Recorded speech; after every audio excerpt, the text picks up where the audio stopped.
누가복음 16장 1절. 또한 제자들에게 이르시되 어떤 부자에게 청지기가 있는데 그가 주인의 소유를 낭비한다는 말이 그 주인에게 들린지라. 주인이 그를 불러 이르되 내가 네게 대하여 들은 이 말이 어찌 됨이냐? 내가 보던 일을 세마라. 청지기 직무를 계속하지 못하리라 하니, 청지기가 속으로 이르되 주인이 내 직분을 빼앗았으니 내가 무엇을 할까? 땅을 파자니 힘이 없고 빌어먹자니 부끄럽구나. 내가 할 일을 알았도다. 이렇게 하면 직분을 빼앗긴 후에 사람들이 나를 자기 집으로 영접하리라 하고, 주인에게 빚진 자를 일일이 불러다가 먼저 온 자에게 이르되 내가 내 주인에게 얼마나 빚졌느냐? 말하되 기름 100마리니이다. 이르되 여기 네 증서를 가지고 빨리 앉아 50이라 쓰라 하고, 또 다른 이에게 이르되 너는 얼마나 빚졌느냐? 이르되 밀 100성이니이다. 이르되 여기 내 증서를 가지고 80이라 쓰라 하였는지라. 주인이 이 옳지 않은 청지기가 일을 지혜 있게 하였으므로 칭찬하였으니, 이 세대의 아들들이 자기 세대에 있어서는 빛의 아들들보다 더 지혜로움이니라. 내가 너희에게 말하노니 불의의 재물로 친구를 사귀라. 그리하면 그 재물이 없어질 때에 그들이 너희를 영주할 처소로 영접하리라. 지극히 작은 것에 충성된 자는 큰 것에도 충성되고, 지극히 작은 것에 불의한 자는 큰 것에도 불의하느니라. 너희가 만일 불의한 재물에도 충성하지 아니하면 누가 참된 것으로 너희에게 맡기겠느냐? 너희가 만일 남의 것에 충성하지 아니하면 누가 너희의 것을 너희에게 주겠느냐? 집 하인이 두 주인을 섬길 수 없나니 혹 이를 미워하고 저를 사랑하거나 혹 이를 중히 여기고 저를 경히 여길 것임이니라. 너희는 하나님과 재물을 겸하여 섬길 수 없느니라. 예, 우리 누가복음 16장 1절서 소개되어지는 불의한 재물로 친구를 삼으라고 하는 이 교훈의 내용은 그냥 일반적인 독서 방법으로 해가지고는 그 뜻을 헤아릴 수가 없어요. 뭔 얘기냐 이게. 이걸 헤아릴 수가 없기 때문에 뭐 많은 그 성경학자들이 이런 해석 저런 해석을 내놓고 있는데, 그래도 우리들한테 속전한 설명이 되는 그런 그 방법이 없습니다. 그러나 성경 해석학적으로 우리가 누가복음을 쭉 살펴가면서 누가는 예수님이 하셨던 그런 그 모든 말씀을 구약 성경을 들어서 재해석을 갖다 해주는 것이라고 우리가 이렇게 이해를 하고 있어요. 그러면 구약 성경에 나와져 있는 이야기는 육적 형식으로 구약 백성들한테 하나님께서 율법이라고 하는 방법과 다윗 왕국이라고 하는 하나님 나라를 통해 가지고 섭리를 갖다 하셨는데, 그 섭리하셨던 뜻이 그 당시에 유대인들이나 또 예수님 오셨을 당시에 바리새인들이나 서기관들이나 이런 사람들은 그 뜻을 알 수가 없어요. 그렇기 때문에 잘못 알고 있었고, 그 구약 성경대로 오신 메시아 예수 그리스도를 오히려 정죄하고 십자가에 못 박아 죽이기까지 이르게 되어진 겁니다. 그냥 얼마나 극명한 차이가 있는지는, 예수님은 성경대로 오셨는데 성경을 잘 안다고 하는 그들은 예수님을 알아보지 못했어요. 이런 무슨 아이러니가 있나요? 우리도 신앙생활을 잘한다고 하는 사람들이 많아요. 그런데도 불구하고 어떤 신앙생활을 또 하는지에 대한 거는 묻지마 신앙이에요. 묻지마 신앙.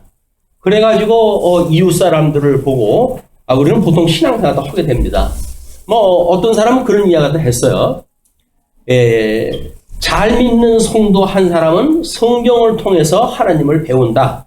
그러나 제대로 믿지 않는 사람이거나 또는 믿지 않는 그런 그 사람들은 그 한 사람을 보고 99명이 하나님을 믿는다, 이렇게 표현하다 합니다. 그만큼 성경을 제대로 알고 예수를 믿는 사람들의 덕성의 문제가 많은 사람들한테 본을 보인다는 이야기거든요. 근데 본을 보인다고 하는 것이 성경도 모르고 본만 따라서 가다 보게 되면 흉내쟁이가 되는 거예요.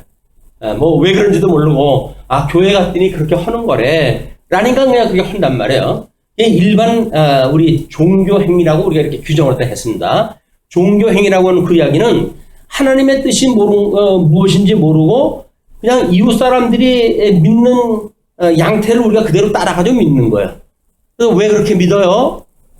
그렇게 하게 되면 나도 몰라. 그냥 해. 그렇게 그냥 주일날 교회 나오면 되지. 그냥 말씀 들으면 되지. 뭐 일일이 그런 거 따져. 뭐 이렇게 이야기를 하는데 따지지도 말고 묻지도 말고 그것이 요즘 아이들이 유행어예요. 예, 그런 거 묻지 말라는 거예요.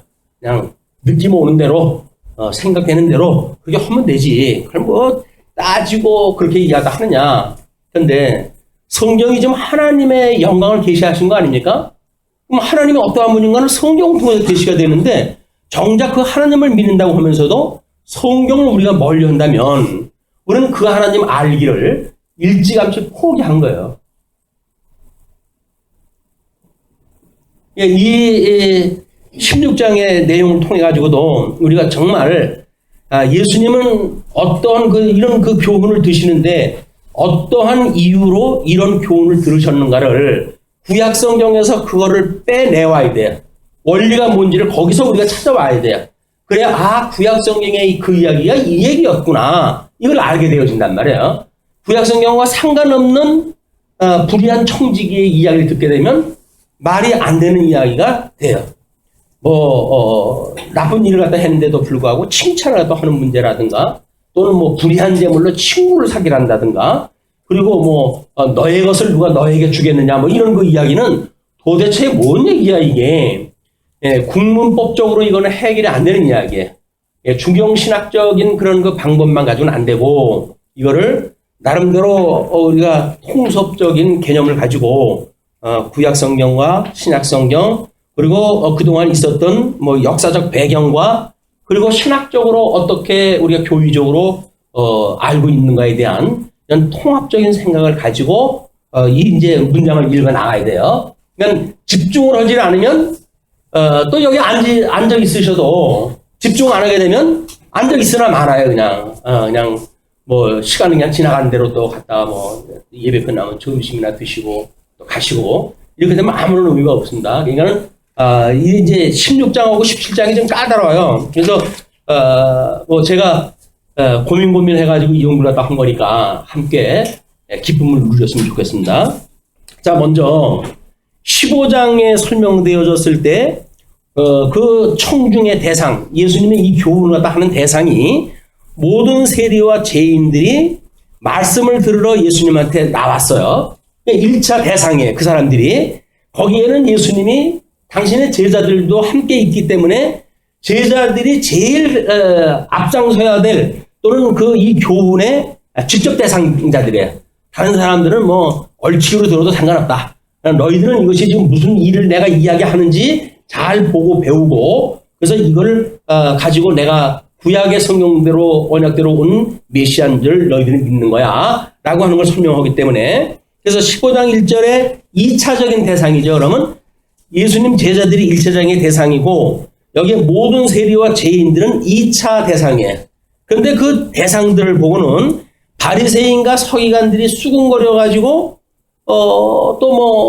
이제 입방을 치는 인물들이 있잖아요. 이게 3차 대상입니다. 3차 대상. 그러니까 3차 대상까지 놓고 그런 그 가운데 16장의 내용을 우리가 이해를 해야 돼요. 대상이 지금 어떤 배경을 가지고 있는가 그런 걸 통해 가지고 16장을 들어가야 되는데 지난 시간에 기억을 하실는지 모르겠어요. 마지막 부분을 15장 마지막 부분을 설명을 하면서 탕자의 비유를 하면서 31절과 32절을 제가 안 하고 끝이 났어요. 시간이 됐기 때문에 끝났구나. 이렇게 생각을 하실 수가 있어가지고 제가 이걸 준비를 하면서 내가 진짜 본문까지도 안 읽었나 해가지고 다시 한번 확인을 해봤어요. 본문 안 읽었어요. 그래가지고 요거를 이번 시간에 연결을 시켜가지고 설명해드리지 않으면 앞뒤가 또 연결이 안 돼요. 그래서 그때 성령께서 인도를 해가지고 시간이 모자라게 해서 31절과 32절을 읽지 않고 끝내게 하셨다가 오늘 이어가게 하십니다. 이거 성령의 역사예요. 우리 성령의 역사가 뭐 부들부들 떨고 이상한 말하고 이렇게 하는 게 성령의 역사가 아니라 우리들에게 적재적소에 필요한 말씀을 듣게 하시는 여기 성령의 역사로 지금 이루어지고 있다. 그러면 15장 31절과 32절로 거슬러 올라갑니다. 탕자의 비유는 잘 아시죠? 이제 지난 시간에 공부를 했기 때문에 잘 아셔요. 그런데 문제는 그 맏아들이 하는 반응의 문제입니다.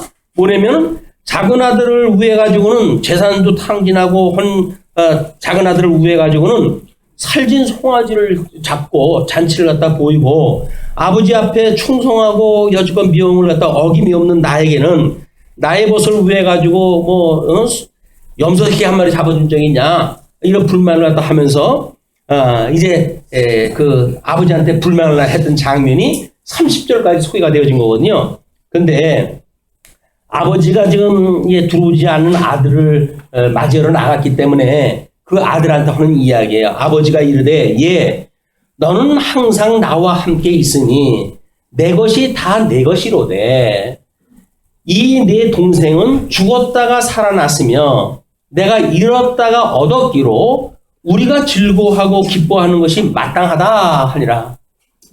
아니 마땅한 것은 지금 이 형은 마땅하게 여기지 않으니까 불만이 나오는 거 아니에요? 그러면 왜 이 아버지는 마땅한 것으로 이야기를 할까? 뭐 인지상정으로 해가지고 동생이 그 고생 좀 하고 돌아와서 내가 잔치를 갖다 펴끼러서니 그게 너가 이렇게 불만하다 할 것이냐? 라고 하는 어떤 인륜 도덕적 강제로 이걸 문장을 보시게 되면 그럼 우리는 또 여기서 복음을 놓쳐요. 그 이야기는 작은 동생은 이제 아버지의 아들, 거기서 두 아들이 있는데 그 두 아들이 하나는 유대인을 이야기하는 것이고 작은 아들은 아버지의 율법을 받은 백성인데도 불구하고 아버지를 뛰쳐나갔던 이런 그 사람으로서 1차적으로는 바벨론 포로에 끌려갔다가 돌아온 뭐 이런 것이 작은 아들에 대한 이야기예요.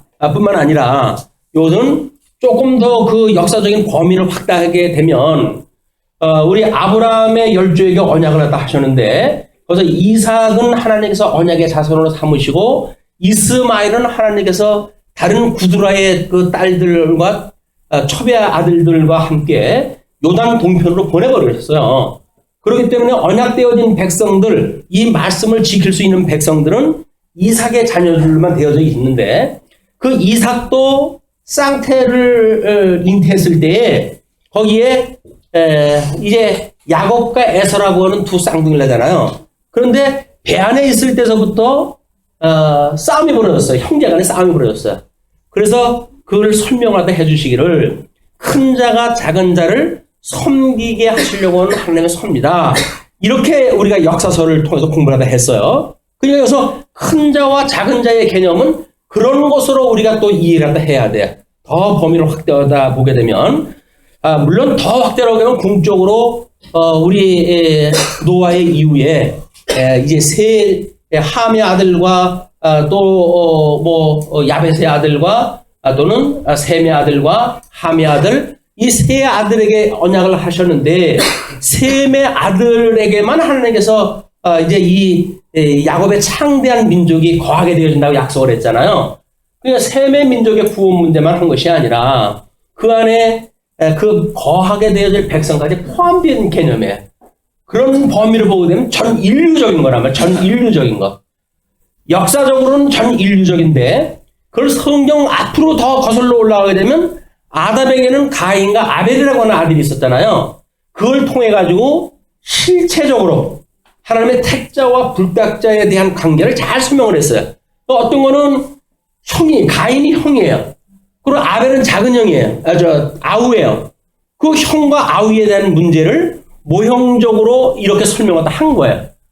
그냥 지금 큰 아들과 작은 아들 뭐 이렇게 되면 그냥 우리 이웃에 있는 형제를 생각을 갖다 하시면 안 되겠죠.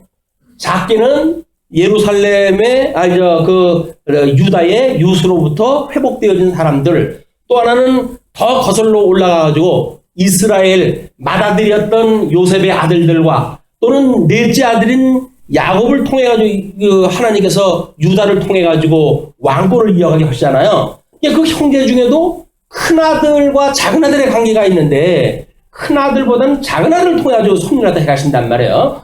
그런 개념. 또 더 거슬러 올라가가지고 아까 이야기했던 예의 모든 형제의 이야기가 요거 하나의 이야기 다 묶어져 있는 거예요. 우리는 요 사건을 보게 되면 저 가인과 아벨의 형제로부터 예수님이 오셨을 때 그 예수님과 또는 예수님보다 먼저 태어난 유대인들, 그 사람들은 율법 교사들이에요. 서기관이기도 하고 바리새인이기도 하고 그런 인물들이에요. 그런 인물에 이르기까지 구약 성경 전반에서 이야기하고는 형제 이야기가 다 여기에 포함된다. 그렇게 되면 우리는 과거에 구약 성경을 배웠던 모든 일들이 한순간에 다 통일을 이룰 거예요. 그 얘기가 그 얘기였구나. 그러면 이제 이 문제는 물어보나 마나 그냥 우리가 자연적으로 해석이 되어지겠죠. 그러니 이제 다시 돌아온, 그래서 포로로 끌려갔다가 돌아온, 아니면 아담으로 인해 가지고 양대 언약을 상실했던 그런 그 백성들에게 둘째 아담으로 회복되어진 이런 그 관계를 설명을 한 것이다. 이것이 탕자의 비유란 말이에요. 우리가 어떻게 양대 언약을 상실하고 그리고 그 가운데 둘째 아담이신 예수님을 보내주셔가지고 회복하게 하시는가라고 하는 문제예요. 자, 그렇게 해놓고는 16절에 넘어가가지고 또한 하고 이야기가 시작돼요. 그 이야기는 뭐죠? 지금 15장에서 이야기했던 2차, 3차의 교훈 대상들, 하나님께서 지금 말씀을 하시고자 하는 대상들 이외에 가장 가까이에 있는 제자들에게 지금 설명을 하시겠다 그 이야기예요. 지금까지 이야기했던 것도 제자들 있는 가운데 이야기를 한 거지만 직접적인 대상을 불러가지고 또한 제자들에게 이르시되 해가지고 요거는 1차, 2차 대상자들은 알아먹을 수 없는 이야기예요. 제자들한테만 특별히 하나님께서, 주님께서 주시는 이야기입니다. 그러니까 부자에게 청지기가 있는데 그가 주인의 소유를 낭비한다고 하는 말이 주인에게 들렸다. 이건 지금 예화예요. 그 예화인데 청지기는 주인의 그 재산을 관리하는 사람 아닙니까? 근데 주인이 지금 어디 멀리 가 있는 것 같죠? 이 낭비를 했다 하는 거를 소식을 듣고 알 정도니까 가까이서 볼 수 없는 사람인 것 같아요. 그래서 지금 1절서부터 13절까지의 그 이야기는 우리 주보에 소개되어져 있는 첫 번째 도면을 참고를 하셔야 돼요. 그러면 거기에 내용을 전부 압축적으로 해가지고 비교를 다 설명을 다 해드렸기 때문에 그렇게 그 의미를 보시고 13절까지 우리 읽어 나가게 되면 이제 그 의미를 알게 되어지는 거야. 그래서 성경은 의미가 없이 어떤 문자적 해석에 머무르게 되면 그거는 옛날 얘기가 쉽습니다. 그걸 교훈적으로 해가지고 윤리적으로 이래라 저래라고 하는 걸로 하게 되면 그냥 도덕책이 돼버리고 마는 거예요, 성경이. 그것이 아니라 지금 예수님이 구약에 언약되어진 메시아라고 하는 사실을 이런 구약에 소개되어져 있던 내용인데 그걸 제대로 이해하지 못하고 있는 유대인들과 제자들에게 지금 풀어가지고 설명을 하시는 거다. 이렇게 보시면 되겠습니다. 자, 그러면 이제 주인의 소유를 낭비한다고 했으니까 주인은 지금 어디가 계신 걸까요? 거기에 우리 첫째 편 도면의 오른편에 첫 번째 줄 부자, 그를 부재 지주라고 이렇게 설명했어요. 그 현재 그 자리에 있지 아니한 지주란 말이에요. 외국으로 가 있다거나 소작을 부려먹고 자기는 외지에 나가 있다든가 이런 사람들을 부재 지주라고 이렇게 이야기하는데, 근데 그 부재 지주는 성경 전체적인 내용으로 봤을 적에는 하나님을 지금 예표로 해서 보여주는 대상이에요. 그런 맥락으로 이제 보시면 됩니다. 그러니까 거기에 청지기가 있어요. 그 청지기라고 하는 건 또 뭘까? 그거는 구약의 언약 자손이겠죠. 하나님께서 율법을 맡기셨으니까, 하나님 양대 언약을 주셨으니까 그 양대 언약을 맡고 있는 사람들이 청지기란 말이에요. 하나님의 종이란 말이에요. 그냥 그 청지기가 있었는데 주인이 소유를 낭비한다고 이렇게 이야기하잖아요. 그럼 주인의 소유는 도대체 뭘까요? 주인의 소유가 지금 돈 몇 푼 가지고 지금 이 얘기 쓰는 거 아닙니다. 자꾸 우리는 상업주의적인 사고에 머물러가지고 삥쳐나보다 이런 정도로 생각을 하면 성경이 성경이 안 보여요. 그리고 그냥 청지기처럼 주인에게 충성을 해야 되는 것, 정직하게 사는 삶, 이런 걸 이야기 드니까 그런 그 이야기가 아니란 말이에요. 지금 성경 자체가 하나님이 영광 계시라고 그러지 않았어요. 그럼 언약자손에게 하나님께서 지금 이 율법을 맡기고 양대 언약을 주셨다고 하는 그 이야기는 뭐예요? 그게 하나님의 영광이에요. 성경을 통하여 영광을 지금 계시하셨단 말이에요. 언약자손들한테. 언약을 받았으면 그 언약의 내용을 가지고 언약대로 이루시는 분이네. 그렇기 때문에 그 하나님은 지금도 살아계신 분이네. 그래서 그 하나님이 우리들을 이렇게 언약대로 우리들을 하나님의 의로 삼으시고 나라로 삼아주시는구나. 구약 성도들이 그렇게 배웠어야 되는데 그렇게 배우질 못했단 말이에요. 그러니까 그걸 허비한 거예요. 하나님이 주셨던 그 계시의 내용들을 허비해가지고 허비했다는 거는 누구를 위해서 쓴 거예요? 자신들을 위해서 쓴 거예요. 그걸 우리는 때로는 기능적 적용이라고 이렇게 이야기를 했죠. 일 중심으로 우리가 교회 생활하는 것, 그게 뭐예요? 그게 허비하는 거예요. 하나님의 영광과는 상관없이 그냥 기능적으로 일 중심으로 해가지고 교회 와도 열심히 봉사만 하게 되면 그게 신앙생활인지를 알고 하니까 그게 허비하는 거라니까요. 하나님의 영광, 하나님은 그런 거 원하시지 않는 거예요. 내가 너희들한테 제사를 원치 않는다. 순종하는 어떤 그 순종을 원한다. 그 이야기는 뭐예요? 땀 흘려가지고 너 나한테 순종해? 그런 순종이 아니잖아요. 성경의 내용이 무엇인지를 알고 행하는 것, 그게 순종인 거예요. 성경의 내용이 뭔지를 알고 모르는 그 내용도 모르고 하는 사람은 뭐라 그래요? 내가 내 제사를 받지 않아. 그 이야기야. 성경대로 하는 제사인데도 불구하고 하나님이 받지 않으시겠다는 거예요. 그냥 하나님이 지금 원하시는 일이 무엇이고 하나님이 싫어하시는 일이 무엇인가를 그래도 어느 정도는 이제 우리가 철이 들었으니까 알아야죠. 부모님한테 엄마 나 좀 바깥에 나가도 돼? 라고 물어봤어요. 근데 엄마는 이미 답이 정해져 있어요. 너무 늦은 시간이고 나가면 안 되는 거거든요. 물어보는 건 뭐예요? 엄마가 반대할 건 뻔하지만 난 나가게 되겠어요. 그러니까 허락해 주세요. 그 이야기 아니에요? 요즘 답장너라고 그래요. 이미 답은 정해져 있어 자기한테. 그래놓고 그 허가를 누가 다 받느냐면 엄마한테 허락을 받는 거예요. 엄마가 안 돼. 처음에는 그러죠. 그럼 화를 때도 돼. 나를 못 믿어? 이렇게 얘기하다 하면서. 그래가지고 억지로 허락을 받아요. 근데 그건 진짜 부모님의 허락을 받는 건가요? 억지로 자기의 허락을 받아낸 거예요. 그건 어머니의 뜻하고는 상관없는 허락이에요. 하도 졸라대니까, 아이고, 저것도 무슨 꼬장 부리면 어떡하냐. 그래, 갔다 와라. 이렇게 얘기하다 하는 거지. 기꺼이 기쁜 마음으로 그런 게 아니란 말이에요. 이걸 철들기 전에는 아이들이 몰라요. 엄마가 나가라고 그랬잖아. 일이 벌어지면 나중에 엄마한테 모든 책임을 이제 씌울 거야. 엄마가 나가라고 그랬잖아. 내가, 나간다고 좀 그랬더니 엄마가 나가라고 그랬지. 내가 나가지 말라는 걸 나갔어? 이렇게 해가지고 시비를 갖다가 이제 붙어요. 근데, 철이 들기 시작하게 되면 어머니가 나가지 말라고 한다고 왜 나가지 말라고 하는지 그 이유를 갖다 알기 때문에 처음부터 묻지를 않아요.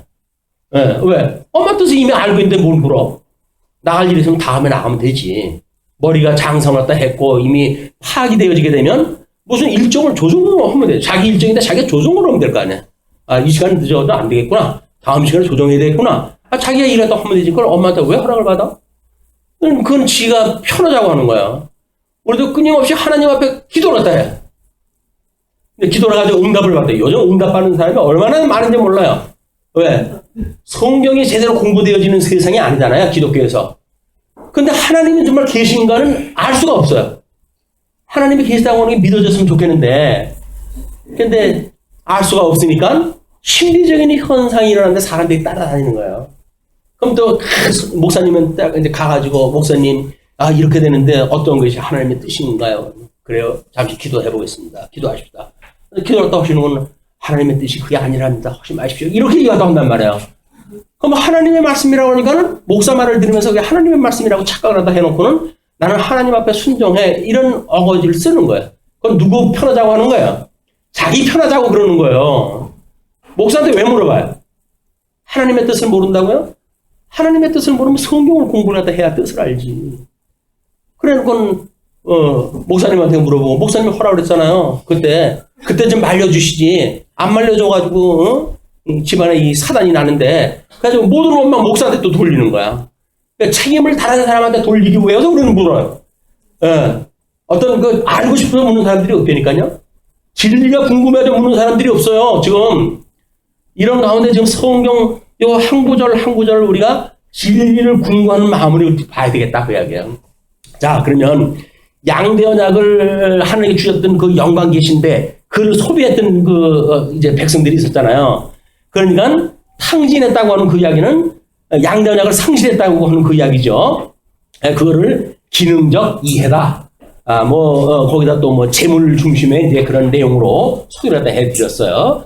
그런데 그 이야기를 듣고 주인이 그를 불러 이르되 내가 내게 대하여 들은 이 말이 어찌 됨이냐? 내가 보던 일을 세마라 청지기 직무를 계속하지 못하리라 하니 무슨 얘기예요? 장자의 역할을 이제 끝내겠다 그 이야기겠죠?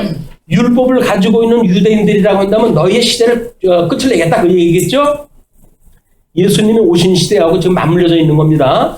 그러니까 그런 이제 직무를 계속하지 못할 때는 세문을 해라. 정산을 해라 그 이야기예요. 그 결선 예고라고 하는 그 이야기는 이미 선지자들 통해서 끊임없이 세상 종말적인 걸 이야기를 했어요.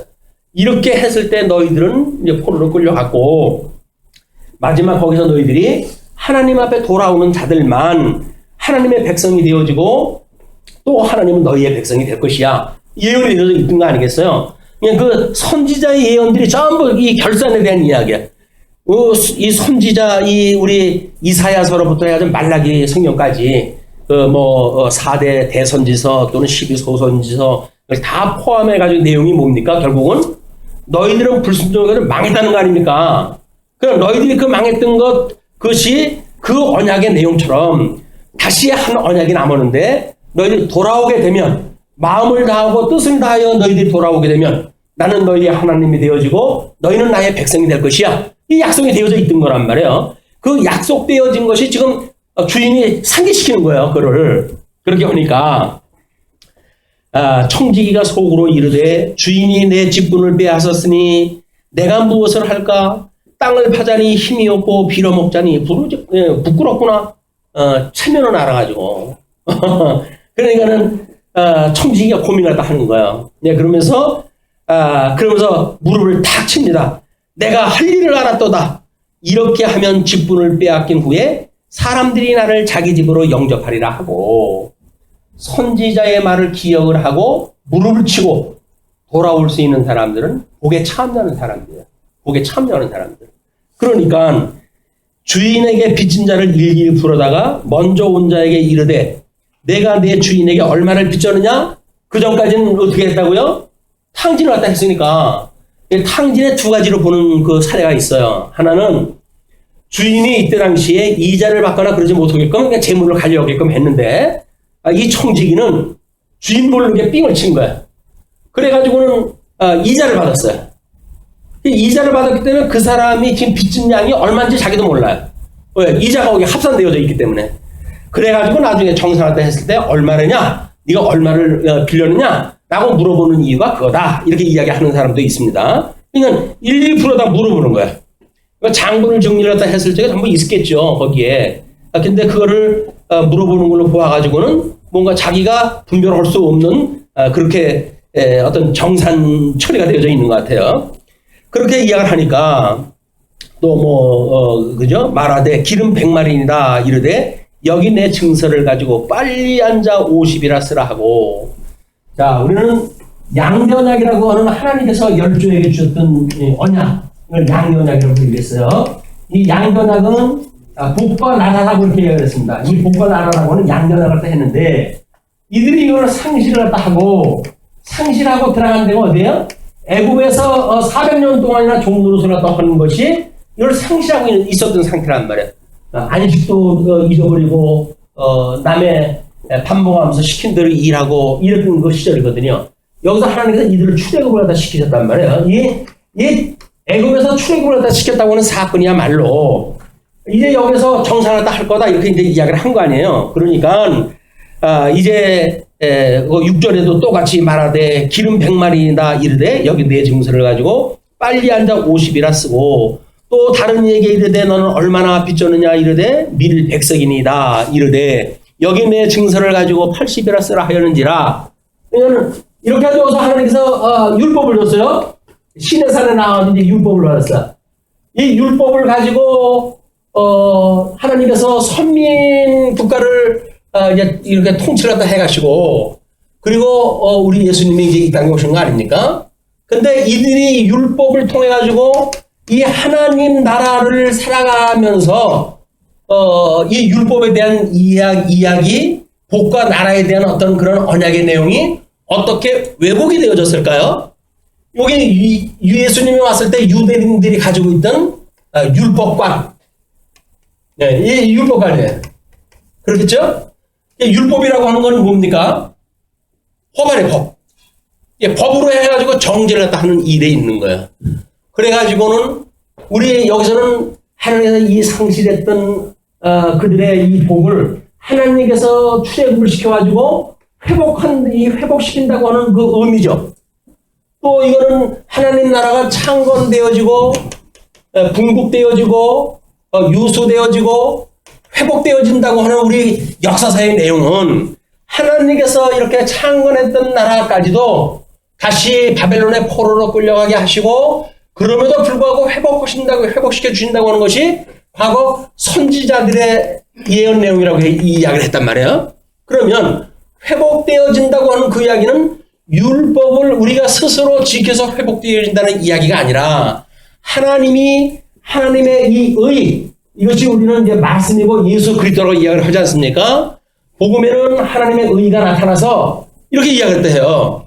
그러니까는 하나님의 의가 나타나가지고 우리를 회복시키는 것인데도 불구하고 구약 사람들은 이거는 율법을 기능적으로 이룸으로 해가지고 하나님 앞에 충성함으로 해가지고 구원받는다고 생각이 들어가지고 거기에 아까 그 15장 그 대상이 죄인들하고 세리를 초청하다 했잖아요.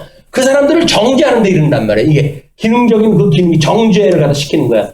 그러나 이 율법에는 회복이라고 하는 사제 기능도 있는 거거든요. 이게 정죄 기능과 사제 기능이라고 하는 두 가지 율법이 있는데 유대인들은 사제 기능은 빼버리고 이 사제 기능도 뭐 제사를 드리는 방식으로 해가지고 그들이 지키죠. 그리고는 정죄 기능을 가지고는 모든 사람들을 정죄만 하다 한 거야. 그것이 예수님의 지금 대상이었던 여기에 세리, 그 다음에 세리와 누구라 그랬어요? 15장에? 15장의 대상이 죄인들. 지금 2차 대상이라고 그랬잖아요. 교훈의 2차 대상. 이 사람들을 정죄해가지고 전부 죄인 취급한 거예요. 우리가 하나님께서 보실 때는 이 사람들은 차별이 있는 사람일까요? 없는 사람일까요? 차별이 없기보다 더한 사람들이에요. 하나님이 아주 싫어하는 인간들. 이중인격자들. 그래가지고 자기네들이 죄인인데 자기는 포장을 갖다 해가지고 의인연하고 다른 사람들 전부 죄인으로 취급하고 있는 정죄자들이 이때 종교 지도자들이었단 말이에요. 예수님이 아주 그 상을 이야기를 하시는 거예요. 자, 그러면서 이제 이렇게 해가지고 이게 되어지니까 회복기에 와가지고 선지자들의 이야기를 듣고 그러는 거였어? 라고 일부가 돌아오죠. 그 지혜로운 자야. 예수님이 오셨을 적에도 만약에 예수님의 말씀을 듣고 우리가 알았던 율법의 이런 그 기능이 그런 게 아니었어요? 주님께서 다 그것 때문에 죽으시고 우리 죄를 대신해서 돌아가시고 그리고 우리를 위해 가지고 부활하신다고 하는 것이 율법의 이야기였어요? 이걸 깨달았다고 한다면 그 사람들은 지혜로운 사람이란 말이야. 지혜로우니까 정죄로 하던 자들이 그 사람들 불러가지고 야 내가 오해했다. 너희들 죄인 아니야. 너희들보다 생각을 해보면 내가 더 죄인이다. 이래가지고 예수님 앞에만 고백을 했다고 한다면 그 사람들이 지혜로운 사람들이에요. 율법을 듣고 그 율법의 내용을 가지고 내가 죄인으로 정죄를 하면 안 되는구나. 오히려 내가 죄인이로구나. 라고 하는 사람들이 지혜로운 사람들이란 말이야. 율법을 만약에 이 사람들이 받았던 청직이라고 한다면 마땅히 회복에 참여하거나 예수님 오셨을 때 실체적으로 예수님의 말씀을 듣고 복음을 듣는 사람들, 이런 사람들이 지혜로운 사람들. 그러니까 그 청지기가 뭐라 그래? 이 주인이 옳지 않은 청지기가 일을 지혜 있게 하였으므로 칭찬하였으니. 아니 지금 자기 재산 가지고 장난치고 있는데 주인이 그걸 칭찬했다고 하는 말이 이해가 가십니까? 안 가시죠? 예. 아마 누가복음을 수없이 읽으셨을 거야. 근데도 모르겠다. 그냥 뭐 장수 채워가지고 1년에 1동만 하면 되지 뭐 내용까지 내가 파악을 해야 되냐? 라고 지나가셨을 거야 이게 그냥. 근데 늘 머리 뒤통수에 이거 하나 한국에 남아져 있어요 이게. 주님은 불의한 그 재물을 갖다가 삥을 치고 장난치고 하는 자를 갖다가 칭찬하다 하셨을까? 근데 이 청지기 율법을 받았던 자가 복음의 내용을 다시 깨닫고 회복에 이르는 그런 자가 되었다고 한다면 마땅히 주님께서는 칭찬하다 하셨을 거예요. 그래서 예수님 오셨을 때 예수님을 영접하는 자로 이제 등장하다 되어지는 겁니다. 자, 그러니까 이제 주인이 이 옳지 않은 청지기가 지혜 있게 하였으므로 칭찬하였으니 이 세대의 아들들이 자기 시대에 있어서는 빛의 아들들보다 더욱 지혜로움이니라. 빛의 아들이라고 한다면 우리 예수님 아니에요. 예수님이 빛의 아들 아니에요. 근데 이분보다 더 지혜롭다는 거예요. 또 이건 무슨 얘기야? 아니 이렇게 해가지고 어거지를 치워놓고 그렇게 칭찬하다 굳이 해주시는 거는 이해라도 하겠는데 빛의 아들보다 더욱 지혜롭다는 이야기는 뭐예요? 아직 말씀의 실체이신 예수 그리스도가 이 땅에 오시지 않았는데 그럼에도 불구하고 그림자적인 이런 이야기, 예표로서의 모형과 그림자적인 율법을 가지고 구약성경적인 설명을 가지고 예수님을 너희들이 알아봤다고 한다면 너희들은 더욱 지혜로운 자다. 이 시대에 구약시대에 복음이 없는 시대임에도 불구하고 이 율법이라든지 그들이 종교적으로 정치적으로 구약성경의 어떤 역사적 배경 속에 살던 사람들인데 수많은 사람들이 왜곡되어져 있는 진리를 가지고 있었는데 그럼에도 불구하고 거기서 예수님을 만났다고 한다면 기름 부음 받은 자 메시아가 우리를 구원을 갖다 시키시는 분이다. 이걸 믿었다고 한다면 그들이 지혜로운 자다. 그 이야기예요. 무슨 얘기인지 아시겠죠? 문장을 그렇게 의역을 갖다 해가지고 보시게 되면 그 의미가 이제 통하게 되어지는 거예요. 자, 그러면서 내가 너에게 말하노니 불의의 제물로 친구를 사귀라. 불의한 제물이 뭐라 그랬어요? 여자 친구가 청지기라고 하는 사람이 지금 장난을 친 게 뭐예요? 예. 청지기가 하나님의 양전약을 받고 그걸 가지고 장난을 쳤잖아요. 이것이 불의한 제물이란 말이에요. 불의한 제물. 이 청지기가 장난을 쳤던 그런 그 일들이 율법적으로 이야기했던 것들 이런 것이 불의한 제물이에요. 제물 자체가 불의하고 의로운 제물은 없습니다. 청지기가 지금 나쁘게 사용을 했던 그런 그 일이 불의한 제물이란 말이에요.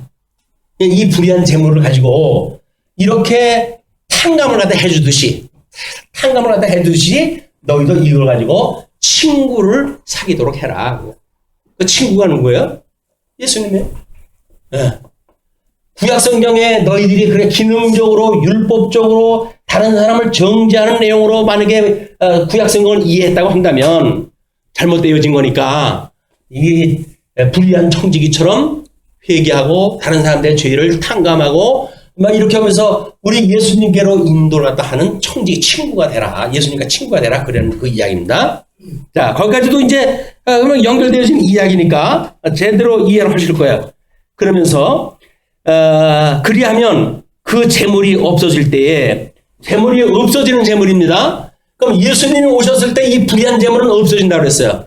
그럼 그 이야기는 뭐예요? 율법의 모든 기능이 멈춰질 때, 그렇죠?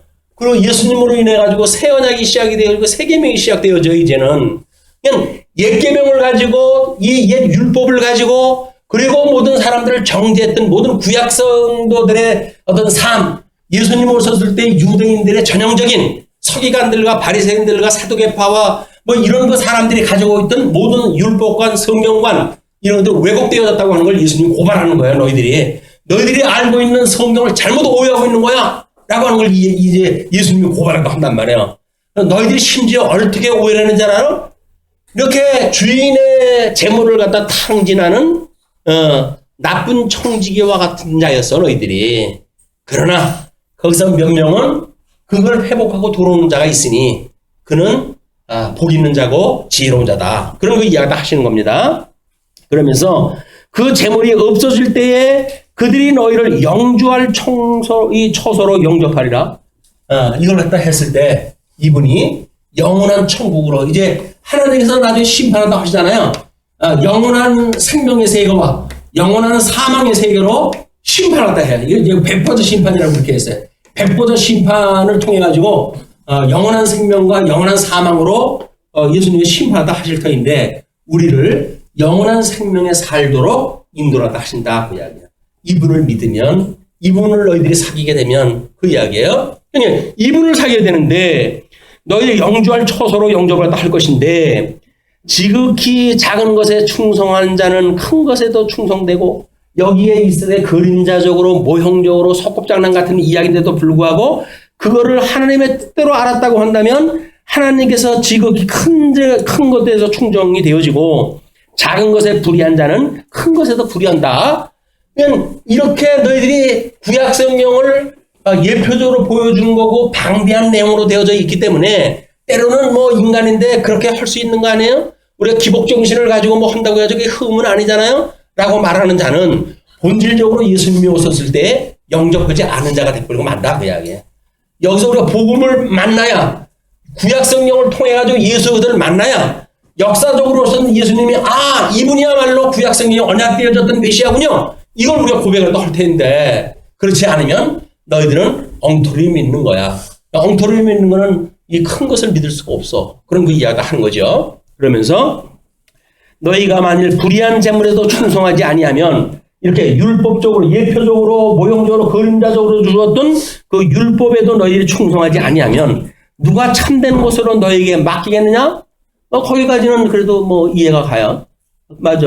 여기 충성을 안 했으니까 어떻게 이제 예수님이 오셔가지고 이런 걸 이루시는 그분일 터인데 이제 우리들은 율법을 가지고 있다가 율법을 다 불순종한 사람들이었고 율법의 외인이었던 이방인들을 하나님께서는 어떻게 구원하다 하실 것인가에 대한 그 내용까지 이제 포함이 되어지는 겁니다. 그러면서 너희가 만일 남의 것에 충성하지 아니하면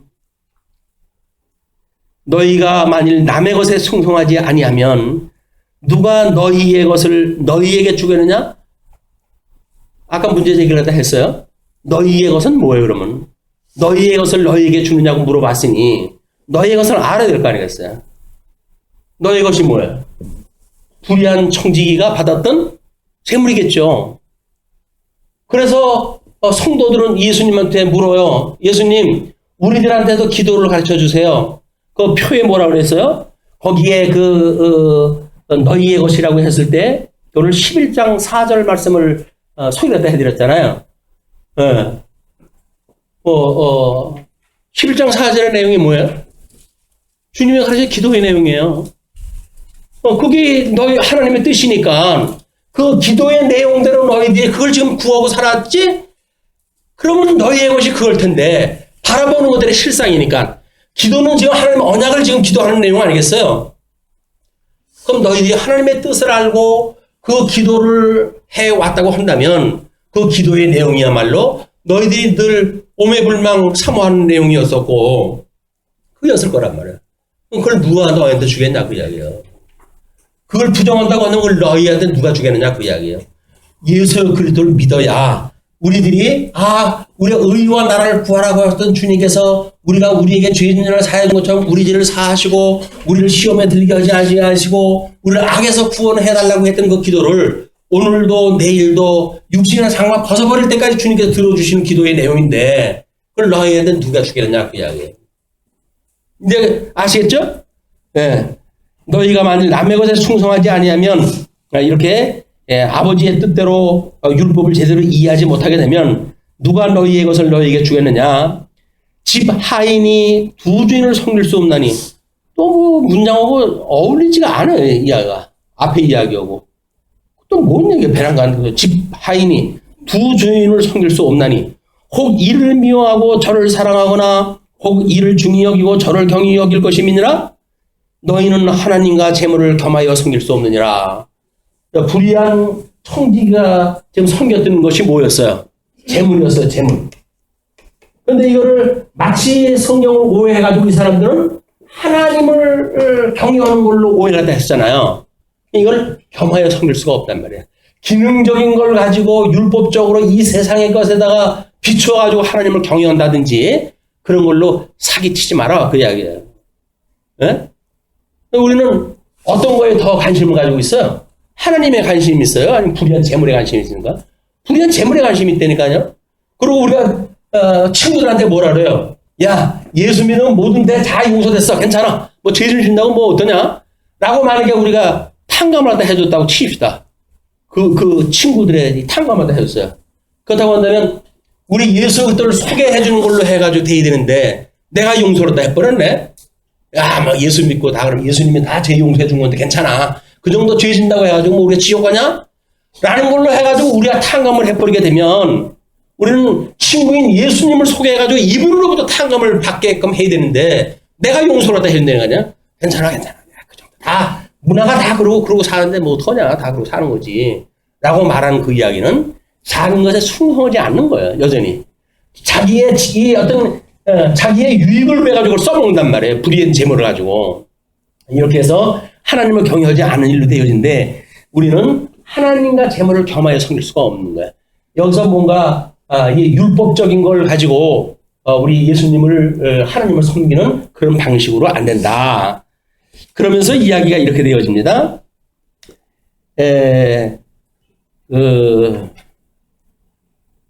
이제 뭐 13절까지는 그렇게 이제 이야기가 끝이 났죠. 하나님의 존재와 재물이라고 그래서요. 존재, 영존하시는 하나님으로 우리가 이제 믿게 되어지는 것. 이 재물을 뭐라 그랬어요? 소유라고 그래요.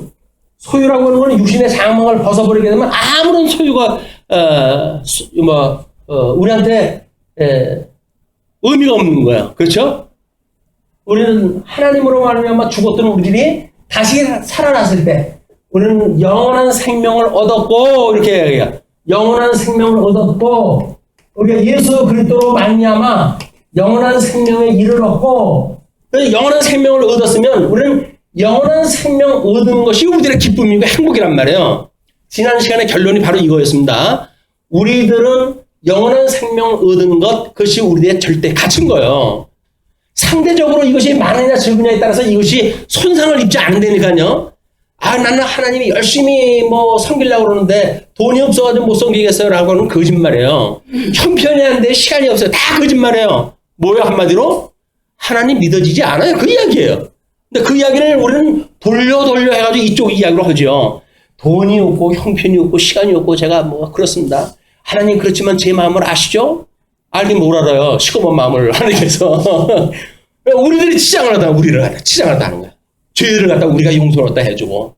근데 예수님을 만나게 되면 그 예수님으로 친구를 삼게 되어지게 되면 이분이 우리를 대신해서 돌아가셨으니까 대속의 은혜를 인해 가지고 우리가 진정한 회복의 의미가 무엇인지 알고 예수 그리스도 안에서 참 안식을 누리고 살아가게 되어지는 것, 그걸 배우는 것이 교회란 말이에요. 우리 영원한 안식은 이제 이 땅에 들어가야 영원한 안식을 얻겠죠. 이 땅에서는 광야의 교회니까 심령의 안식을 누리는 거야. 주님께서 우리를 나 같은 죄를 용서하시고 하나님의 자녀로 인을 쳐주셨고 하나님 감사합니다. 그런 걸 자꾸 깨달아가면서 우리가 신앙생활을 해가는 거예요. 그래서 우리 하나님에 대해서 알면 알수록 우리 안식의 정도가 점점 풍성해지는 거겠죠. 자, 그래 놓고 이제 14절부터 18절 보면 언약의 말씀을 들어 설명을 딱 합니다. 자, 14절. 바리새인들은 돈을 좋아하는 자들이라 이 모든 것을 듣고 비웃거늘 지금 제자들한테 이제 이야기를 딱 하는 거예요. 저 인간들이 하나님의 율법을 줬더니 지금 그렇게 장난을 치고 그랬단다. 지금 제자들한테 알려준 거 안에 그걸 듣고 있던 율법 가지고 있던 유대인들은 자기네 얘기인 줄 알잖아 이게. 그게 비웃는 거야. 재물하고 하나님을 겸하여 섬길 수 없대. 웃겨. 그 이야기야. 왜? 바리새인들은 돈을 좋아하는 사람들이거든요. 근데 그걸 대놓고 하나님하고 재물하고 겸하여 섬길 수 없어 이렇게 이야기를 하니까 그걸 갖고 비웃는 거야. 예수께서 이르시되 너희는 사람 앞에서 스스로 옳다는 자들이나 너희 마음을 하나님께서 아시나니 사람 중에 높임을 받는 그것은 하나님 앞에 미움을 받는 것이니라. 여기에서 율법주의자들이 가지고 있었던 제세했던 그런 그 내용들 그걸 예수님께서 이야기하시는 거예요. 이 두 번째 도편에서 나오는 겁니다. 자, 주인의 소유를 낭비한다. 이제 그런 비유의 이야기를 듣고 모든 것을 듣고 비웃었잖아요. 그리고 그들이 청지기의 직무가 그동안에 사람 중에 높임을 받는 것, 남의 거 가지고 불의한 재물을 가지고 자기가 그걸 높임을 받았던 그 인간들인데 이제 그걸 예수님께 지적을 한 거예요. 그래 놓고 16절 보시니까 뭐라 그럽니까? 율법과 선지자는 요한의 때까지요. 그 후부터는 하나님의 나라의 복음이 전파되어 사람마다 그리로 침입하니라. 너희들이 알고 있었던 모든 구약성경의 율법관, 이거는 바로 구약성경이 마감돼 가지고는 끝이 나는 거다. 요한, 예수님의 길을 평탄케 하러 오셨던 그 요한, 이때까지만 그것이 유효하지. 그 이유는 예수님이 소개했던 하나님 나라, 우리 안식을 누리는 곳이라고 했어요. 이 하나님 나라에서 이것을 우리가 침입해가지고 이 땅에 들어가서 그걸 누리게 되어지는 것이다. 그런 그 이야기입니다. 자, 그러면서 17절 그러나 율법의 한 획이 떨어짐보다 천지가 없어짐이 쉬우리라. 우리 로마서에서 사도 바울도 그렇게 이야기를 하지만 율법이 예수님이 온전히 이루셨어요 라고 말하면 모릅니까? 그러면 곧바로 나오는 사람들의 질문이 뭐냐면 그러면 율법을 우리 지킬 필요도 없네요 라고 해서 율법을 폐기를 갖다 하게 이르는 거예요, 사람들은. 근데 지금 이 기자는 아주 친절하게 그거에 다 써놔요. 율법의 한 획이 떨어짐보다 천지가 없어짐이 쉬우리라. 그 이야기는 뭐예요? 율법이 더욱 예수님으로 해가지고 굳게 세워지고, 굳게 세워지고, 그리고 이것이 온전히 이루어질 때까지는 주님께서 다 이루시는 거니까, 우리는 이 땅에 육신의 몸을 입고 오셨던 예수님 초림 예수를 보고 예수님 믿어요. 그러나 예수님의 재림오시는 그날까지도 여전히 굳게 하셨던 율법을 우리 주님께서 온전케 하심으로 우리는 그분이 온전케 하신다는 걸 믿고 온전케 하시는 예수를 그들을 바라보고 살아가는 거예요. 그래서 그렇기 때문에 안식을 누리고 사는 거란 말이에요. 폐기되어지는 게 아니에요. 여전히 그것을 이루셨던 주님께서 온전히 다 이루신단 말이에요. 저 의와 나라를 다 온전히 이루셔요. 그냥 온전히 이루실 분을 우리가 바라보고 그리고 살아가는 거예요. 그걸 우리가 뭐라고 그래요? 믿음으로 산다. 그냥 믿음으로 산다. 믿음이라고 하는 것이 행위하고 상반되어진 개념이 아닙니다. 왜? 믿음이라고 하는 것은 이 믿음의 열매, 이 행위가 포함되어져 있는 걸 우리가 믿음이라고 보기 때문에 뭐 믿음과 행위 이렇게 나눠가지고 설명하는 방식이 다 틀린 거예요. 믿음이라는 건 믿음의 열매, 의의 열매가 맺히게끔 되어져 있는 거다. 자, 그렇게까지 대놓고 끝에 무릇 자기 아내를 버리고 다른 데 장가드는 자도 간음하며 무릇 버림당한 여자에게 장가드는 자도 간음이니라. 또 이 얘기는 여기서 왜 나와요? 예? 아프고 뭐 문장이 뭐가 논리적으로 맞아야 될 거 아닙니까? 근데 뭐 느닷없이 또 무슨 간음 사건이 나오는 거예요. 자, 이 율법에서 이 사람들이 이렇게 하는 것, 재물을 겸하여 숨기는 것, 이것이 사실은 간음하는 행위예요. 우상을 숭배하는 거예요. 탐심은 곧 우상 숭배라고 이렇게 이야기하죠. 이 탐심이라고 하는 건 우상 숭배예요. 이 우상 숭배라고 하는 거는 하나님을 섬겨야 되는데 이것이 세상에 재물을 섬기는 일이니까 이 재물을 탐해 가지고 우상을 숭배해야 되는 거니까 이것이 곧 간음의 일이다. 이게 간음. 예수를 믿는다고 하는 사람들은 그래서 예수님만으로 우리는 족한 거예요. 예수님 한 분만으로 족해야지 1+1도 아니고 예수님 믿는 믿음도 좋고 거기 재물도 좀 덤으로 더 주시면 안 돼요? 뭐 이렇게 이야기한다 하는데 그거는 겸하여 섬기겠다는 이야기예요. 재물은 우리한테 분복 주신 것만큼 만족할 수가 있어야 돼요. 그냥. 왜? 지족의 삶인지를 아니까. 주님께서 만사를 언약을 하시고 만사를 섭리해 가시는 분 아니에요? 근데 어떤 거는 뜻대로 하신 거 하는 건 우리 뜻대로 하는 것이 없잖아요. 다 주님의 뜻이라고 한다면 오늘 내가 가지고 있는 소유가 얼마큼이에요? 주님께서 최적의 분량으로 주시는 거예요. 그래서 시편 기자 이걸 아는 사람들은 뭐라고 기도를 하다 했다고요? 오늘 우리가 그 성시교도를 하다 했을 때 뭐라고 나옵니까? 끝에 내 잔이 넘치나이다. 내 잔이 넘치나이다. 내 잔이 넘치는 거예요. 넘치는 게 뭘 넘치게 아주 찰 때 모르는 게 자꾸 넘치다. 탐심 때문에 탐심. 자, 이렇게 해가지고 이제 두 번째 문단까지도 말끔하게 정리가 됐어요. 그리고 19절로부터 31절까지 부자와 나사로의 예가 설명이 되어 있습니다. 한 부자가 있어 자색 옷과 고운 베옷을 입고 날마다 호화롭게 즐기더라.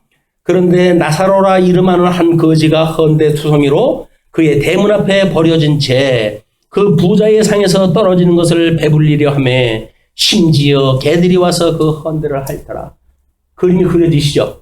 지금 이렇게 그림이 그려지시죠? 아주 채색 옷을 입고 있는 부자와 그 집 문간에서 떨어진 거 주워 먹으려고 하는 거지와 그 친구, 거지의 친구가 뭐예요 지금? 개가 와서 핥고 있는 그런 그림이 연상되시죠? 자, 그러면서 생전의 세계가 끝이 났어요. 다음서 사후의 세계가 연결이 됩니다.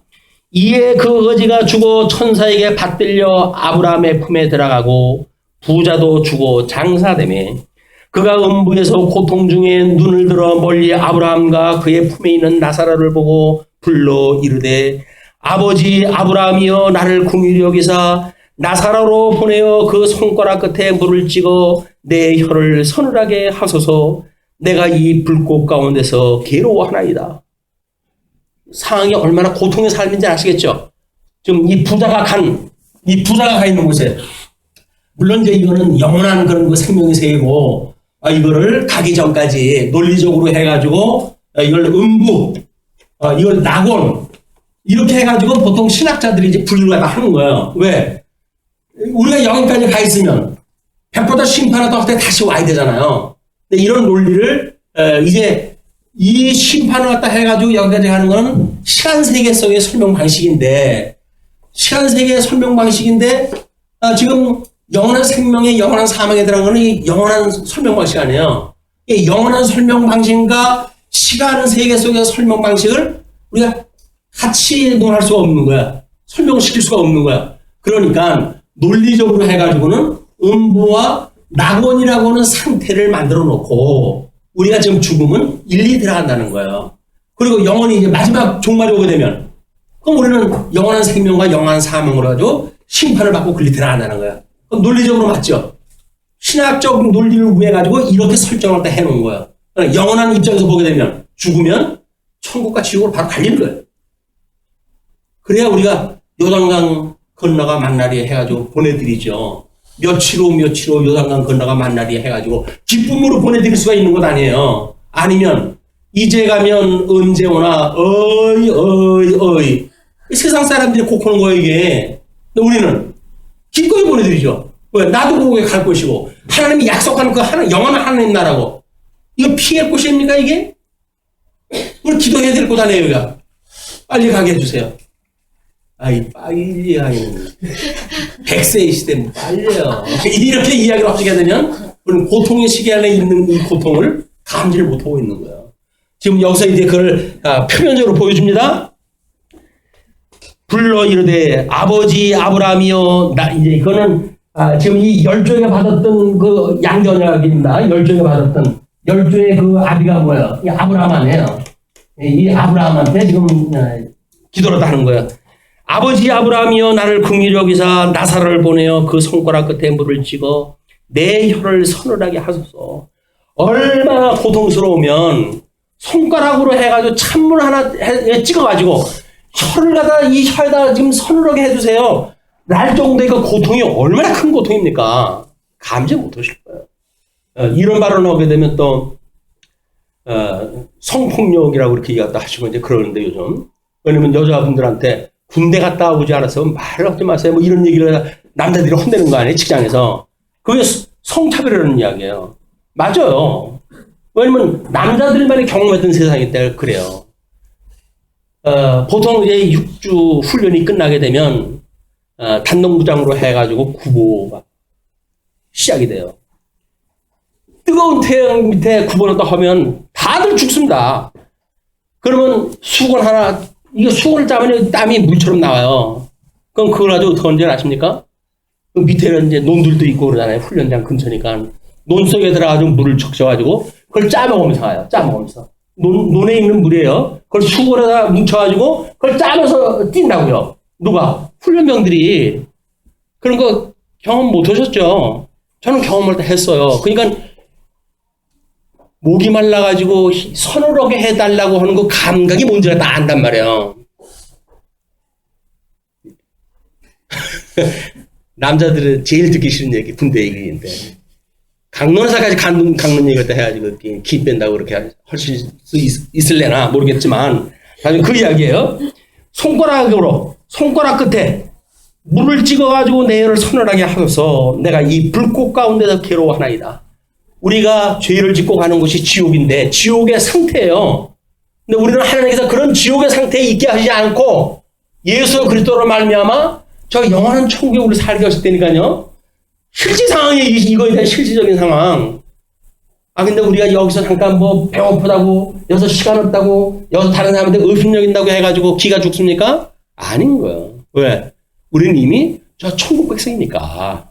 여기서 잠깐 풀에서 받는 거, 거지 나사로는 뭐 그 주인, 부잣집 앞에서 주워 먹기도 했고, 개가 와가지고 그 헐른 데를 핥기도 했는데, 우리는 그 정도는 아니잖아요.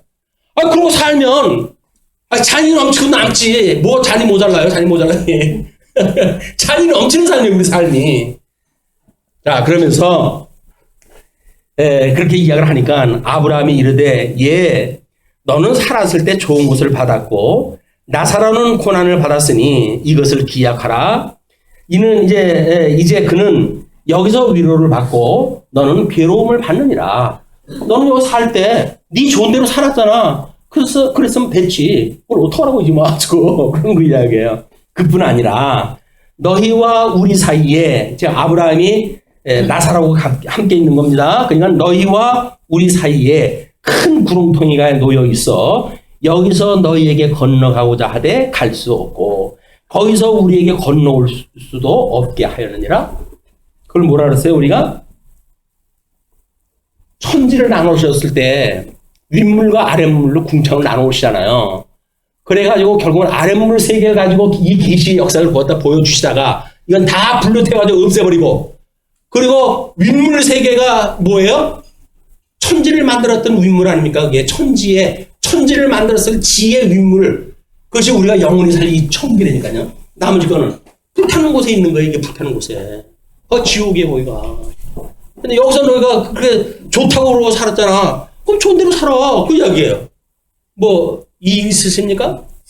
여기서 그렇게 원하는 거 누리고 살다가 여기서 그냥 살려고 하는데 뭐 이유 있어요? 주님의 뜻인데 뭐 어떡합니까? 뭐, 올소이다. 라고 그냥 할 겁니까?